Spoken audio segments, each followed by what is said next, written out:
With us today is Dr. Arthur Laffer, renowned American economist, and he's going to speak to me about the current state of affairs over in the U.S. and here in the UK. Dr. Laffer, rumor has it that many presidential hopefuls have been seeking your advice over the past few years when it comes to their tax plans. What advice have you given them? Well, just the 5 pillars of good economics, supply-side economics. Low rate, broad-based, flat tax. Restrained spending. Sound money.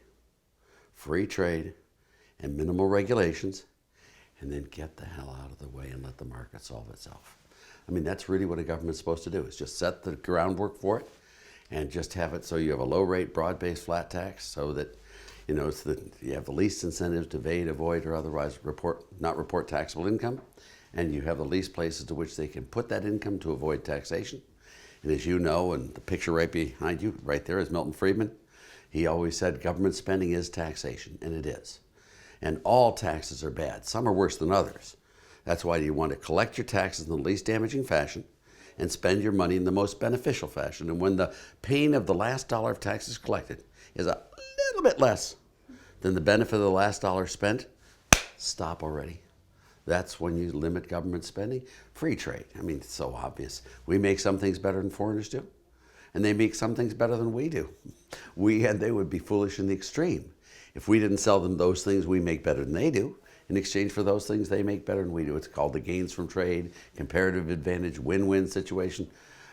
You know, it's just wonderful. David Ricardo all the way. And minimal regulations. Everyone knows you need regulations. I mean, come on. You can't drive on the left-hand side one day and right-hand side the next day. But what you want to make sure is that those regulations don't go beyond the specific purposes at hand and cause a lot of collateral damage. And that's it. I mean, that's the role here.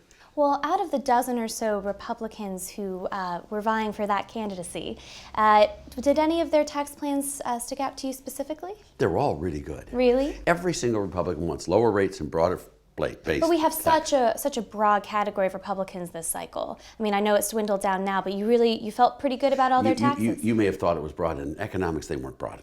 They were very narrow. All of them were basically singing from the same hymn book. The worst plan, and it was still much better than what we have, was Rubio.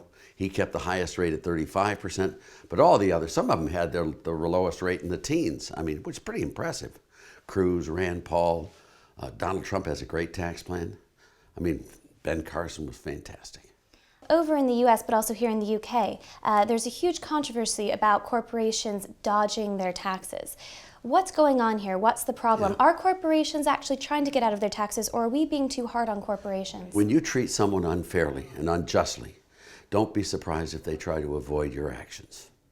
And what you've done here in the UK, and what we've done to a large extent in the US as well, is we've treated taxpayers as enemies, as bad guys.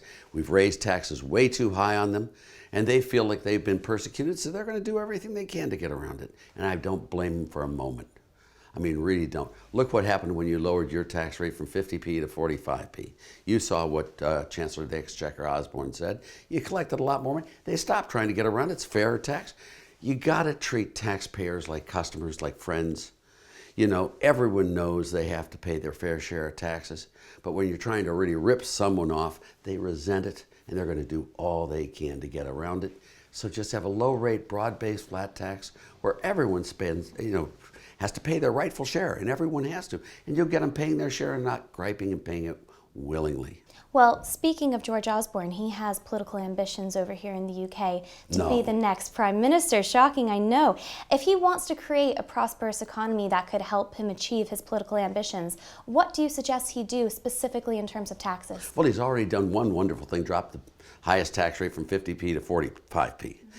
We can take it back to 40p where Lady Thatcher had it. That wouldn't hurt at all.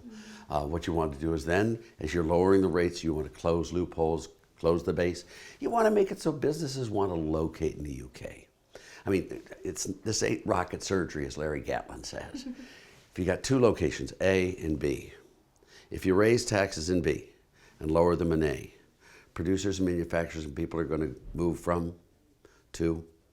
I mean, it's obvious.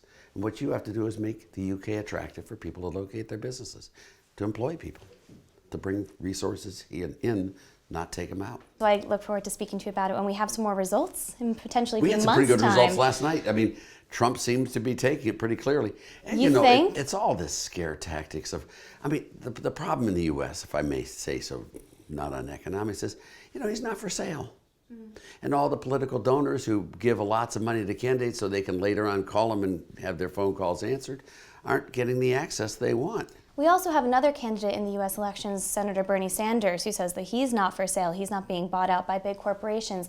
But that doesn't stop these candidates from putting forward some policies that we would not consider to be very free market. Yeah, bought out by big corporations, that's true. They're not buying Bernie Sanders out, but little people are buying him out all over the place. Can a little person buy someone Of out? course, they have to take a lot of them, but sure. It's the money that matters, not who gives it and how many. And what you do is you get this entitlement situation there with Bernie Sanders. He's advocating stuff that's crazy. I mean, who ever heard of an economy being taxed into prosperity? Did I miss that in Econ 1 somewhere? Have you ever heard of a poor person being spending himself into wealth? I mean, it's crazy, it's silly. And that's Bernie Sanders. But what you do see with Bernie Sanders is the real disaffection with the current political scheme. I mean, Obama's done an awful job, and so did W before him. And it's a double whammy with those two. And you had the Great Recession, and by the way, it was bipartisan ignorance that brought us there. It is a really unprecedented election, so we'll see what happens. It's getting exciting, though. Thank you so much My for pleasure. speaking to me Thank you. today.